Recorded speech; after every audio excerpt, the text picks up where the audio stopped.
மிலாடி நபியை ஒட்டி 40,000 மக்களுக்கு மட்டன் பிரியாணி சமைக்கும் பணிகள் மும்முரமாக நடைபெற்று வருகின்றன. கூடுதல் தகவலை செய்த மணிகண்டன் வழங்க கேட்கலாம். மணிகண்டன், இந்த மக்களுக்கு மட்டன் பிரியாணி வழங்கும் நிகழ்ச்சி எங்கு நடைபெற்று வருகிறது? மேலும் மிலாடி நபி சிறப்பு வழிபாடுகள் என்ன செய்யப்படுகின்றன? கூடுதல் விவரங்கள். வணக்கம் ராம்குமார்.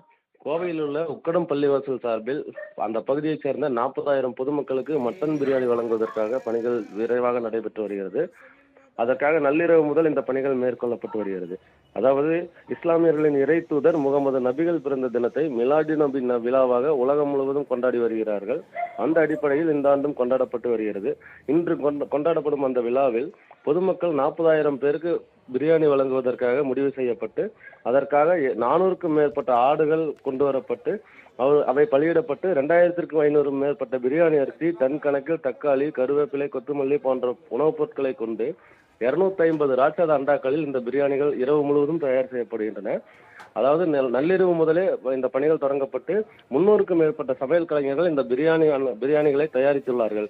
இந்த பிரியாணி முழுக்க இன்று உக்கடம், கரும்புக்கடை உள்ளிட்ட பகுதிகளில் பொதுமக்களுக்கு இலவசமாக வழங்கப்படுகிறது. இந்த நிகழ்ச்சிகளை முழுமையாக உக்கடம் பள்ளிவாசல் நிர்வாகமானது மேற்கொண்டிருக்கிறது. இதைத் தொடர்ந்து இன்று காலை முதல் மிலாது நபி சிறப்பு தொழுகைகளும் அந்த பள்ளிவாசலில் நடைபெற்று வந்திருக்கிறது. இஸ்லாமிய பெருமக்களுக்கு அந்தந்த பகுதிகளைச் சேர்ந்த பள்ளிவாசல் நிர்வாகிகள் பிரியாணிகளை வழங்கி கொண்டு வருகிறார்கள். ராம்குமார். மணிகண்டன், தகவலுக்கு நன்றி.